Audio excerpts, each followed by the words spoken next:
Hey guys, Mr. Happy here, and in this video we're going to be doing an analysis on the patch 2.5 trailer that just dropped today, January 13th, 2015. We were wondering where this was because it was slated that patch 2.5 would likely be launching on January 20th, and with only a week before the patch actually coming out, if it didn't come out today, when the heck was it going to come out?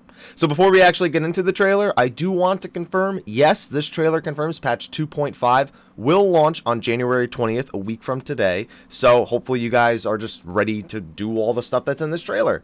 Patch 2.51, which is mostly going to feature the Manderville Gold Saucer as well as a continuation of the Zodiac questline, will be dropping in late February. And before the Fall Part 2, including the main scenario Part 2 as well as the Battle of Ishgard, will be dropping in late March, and then after that we pretty much are just waiting for the expansion to drop a couple of months after that.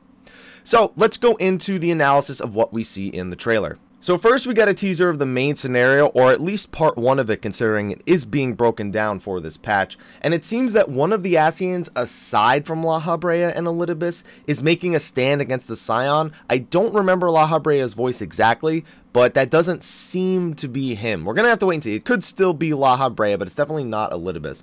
And it seems like our mission to, come up with a way of dealing with the Ascians is going to have to be, we're going to have to do it a little bit swifter this time around. And one thing that seems to be making an importance here is Louisoix's staff, as both the Ascian and the Warrior of Light are seen desiring that item. That quickly leads us into the 3 new dungeons, considering Keeper of the Lake is going to be a new dungeon, and it's likely going to be part of the main scenario quest, especially considering that it heavily involves the war between Ishgard and the dragon, so leading us into Heavensward, it seems like a pretty important dungeon. So Climbing the Agrius looks to have a few tricks up its sleeve, seems to be our standard dungeon for the most part, but at the top, it actually seems like we're going to be fighting an extremely weakened Midgardsormr to learn the truth of the Dragon Song War. He even goes out of his way to, they went out of their way to give him voice acting and everything. So it's looking like it's going to be a great dungeon. I am a little disappointed that this is the way we're going to fight him, but who's to say this will be the only time that we fight Midgardsormr? I'm hoping it's not, but for a first encounter, I'm hoping that it's going to be pretty fun. Now, Wanderer's Palace hard mode has become my favorite of the bunch, and it seems like the Mammal Jaw, which is a beast race that's not really from Eorzea, they have taken over Wanderer's Palace, and you seem to be helping free the Tonberries. So, the bosses from this place all seem to come directly from Final Fantasy XI, which makes sense considering that the Mammal Jaw are actually a Final Fantasy XI beast race. So this includes what appears to be Lance Lord Gaheel Jaw as the first boss, Sage Lord Mulal Jaw as the second boss, and their leader, the Autarch, Gulol Jaja. We'll have to see if they keep the names, but that definitely seems to be where they had the bosses inspired from. Meanwhile, Amdapor Keep hard mode just seems kind of like the Void has taken this place over entirely. I mean, that's what it seemed like before, and it just seems a little bit more like it now. The plant life is possessed. There's a Headless Horseman in the first courtyard, it seems. There's lots of demon walls, and some sort of horned and winged demon appears to be the last boss. I don't know what that's supposed to be, but I'm curious to see how this all ties into the story. I'm really hoping that that's not like Diablos' true form or something like that. I'll just have to wait and see. Now, next up is the Gold Saucer. Now, while it's not going to come out for at least a month, late February is when the Manderville Gold Saucer is supposed to be coming out. It's looking great. There's several mini games which are shown off first. The punching machine, the crane machine. It looks like there might actually be even more mini games than I originally thought there might be. I anticipated 4 of them. There may be 5 or 6. But right after that, we get our first real look at Chocobo Racing, something that we've seen nothing of until this point. And Chocobo Racing seems to be exactly what I wanted it to be, exactly what I imagined. I'm glad to see they went all out. There's speed boosts on the tracks. Your Chocobos seem to have stamina, as you can see them running faster and slower at certain points. Some of the power-ups may even be stamina reboosts or something like that. Different tracks is a big thing. I didn't think they would do that. I'm glad to see they did. And player-controlled Chocobos being the biggest one, because if it's not interactive, it's not as fun. So, and don't forget, Chocobo breeding is a whole part of this. So overall, it looks like they put a lot of work into it. It looks like it's going to be a really fun feature, especially to set up events with your free company friends. Hopefully, things like that are possible. Setting up link shells for racing, free company events. I would love if all of that was possible with the system. We still need more information about that, but it is looking great. And On top of that, Triple Triad was shown off, the Final Fantasy VIII card game. And you know what? I was really impressed with the user interface they used for it. It's nice and sleek. On smaller screens, it may be hard to see the numbers. I had a hard time seeing it in the trailer a little bit. But it still looks good. I still like the interface, how simple it is to use and understand. And it even shows off the ability to challenge NPCs from around the world, which we heard was going to be a possibility. And in the end of it, they show them challenging Rowena. All I can say is I hope she gives me tomestones if I beat her, because that girl is rich off me and everybody else, so I want some of it back, okay? So on that note, let's jump from one Manderville man to the next as we check out Hildebrand's inclusion in this trailer, the quote-unquote end question mark to the Hildebrand storyline. Now, while the battle at Big Bridge music plays here the entire time, we don't see any of Gilgamesh, or at least I don't think we do, unless he's off to the side in this clip right here. Now, we know we're getting an ARR version of our buddy Greg to fight this patch, but it instead seems to focus on some sort of bird-like creature, and I'm hoping something with the primary antagonist of the entire story. So this Garuda bird-looking thing after Godbert has his hammer, what is that? You guys know what that is? Well, originally, I had no idea. But I took a look because somebody said, I think that might be Enkidu. So I was like, huh, Enkidu. So I quickly looked through the different Enkidus from the games. Seems very similar to the Final Fantasy V Enkidu. So there's a good chance that that Garuda bird-looking thing is actually Final Fantasy V Enkidu. Looking forward to seeing if that ends up being the truth. And to back that up, you can almost sort of see some of Gilgamesh's weapons off on the side. I'm really looking forward to finding out what this actually means for the Hildebrand story and if this is our mystery trial.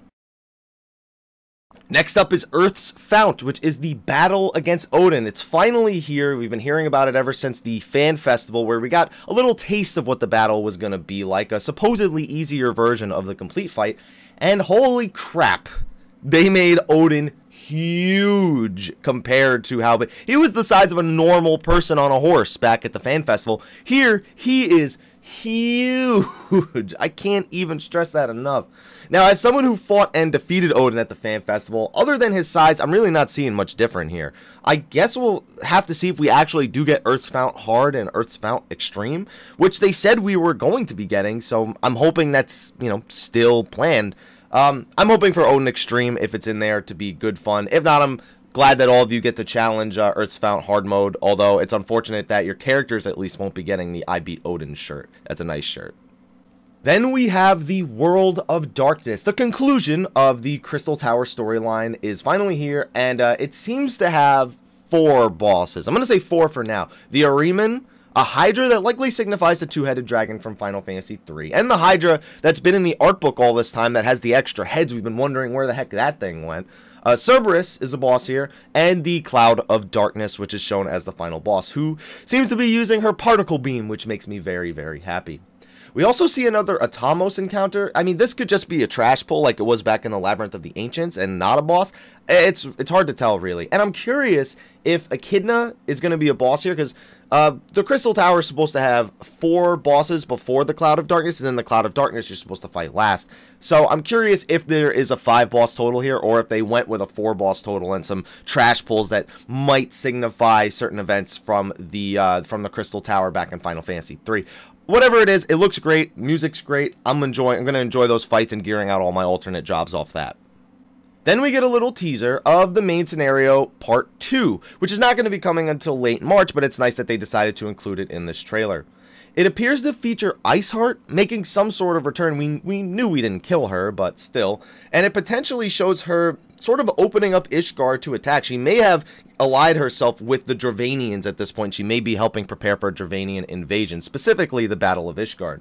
It also heavily features events that take place inside of Ul'dah, which seems to be just a bunch of stuff going on. A lot of fights, battles, Ida and Papalamo, and people doing things I've never seen them do. It almost even looks like some of the Crystal Braves might be tainted or working for the Ascians or something like that, as you see Y'shtola kind of blow them away, but with a little bit of, she didn't look like she was really enjoying what she was doing.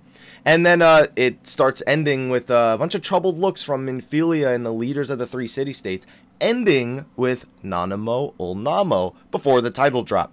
Curious if this has anything to do with the Before the Fall title. If you haven't seen my speculation video on that, that is basically what I'm referring to here. So after the patch name drops towards the end of the trailer, the dragon we saw, I think this is the dragon we saw from the Heavensward trailer at least, it drops down from a swarm of flying dragons onto what is either a bridge within Ishgard or around Ishgard.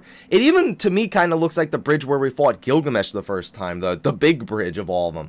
And this is likely a teaser for the Battle of Ishgard, which leads me to believe it is actually in Ishgard, which is part of Before the Fall Part 2 in late March again.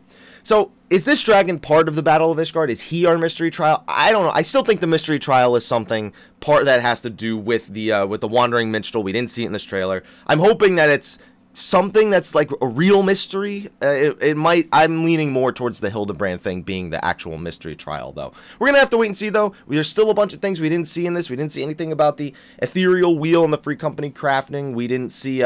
We didn't see much of the card acquisition process, how much the gold saucer rewards are going to cost. There's a lot of things that we didn't see, and we're going to have to wait for the patch notes coming later this week. But hopefully you guys enjoyed the patch 2.5 trailer. This is going to be marking not too long from now. We're going to be buying the expansion and going into Heavensward. So let me know what you guys thought of the trailer in the comment section below. Be sure to check out the trailer in the description of the video below. Trust me, it's a great trailer, great soundtrack, great everything. So anyway, guys, thanks for watching this video, and I'll see you guys in the next one. Until then, take care.